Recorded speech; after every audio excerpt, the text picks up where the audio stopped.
Alors depuis une quinzaine d'années, pour moi, c'est assez abstrait, puisque j'avoue que dans notre famille, on n'a plus de télé depuis une quinzaine d'années. On écoute malgré tout à la radio, on a toujours France Culture et d'autres stations qui sont branchées. Donc c'est une présence assez continue malgré tout. Mais non, pour moi, c'est plutôt des souvenirs d'enfance. C'est France 3, c'est le Tour de France.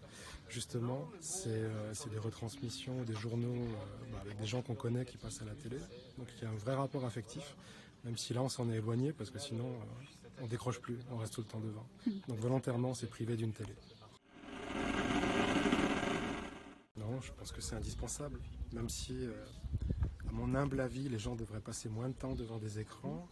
Je considère que malgré tout, c'est quand même une fenêtre ouverte sur le monde qui les entoure. Pour beaucoup, ils ont quand même l'occasion d'avoir des découvertes et puis d'aller vers des destinations intellectuelles qu'ils n'auraient pas ailleurs, même s'ils regardent l'une ou l'autre chaîne à l'une ou l'autre heure de divertissement.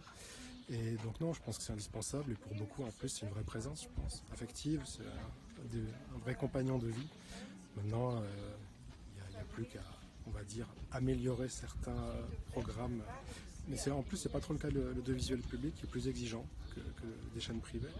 Mais non, je pense que bien évidemment, tout pays qui prend soin de ses concitoyens doit tenir compte de leurs besoins de loisirs ou de curiosité sur ce qui se passe dans leur région et ailleurs.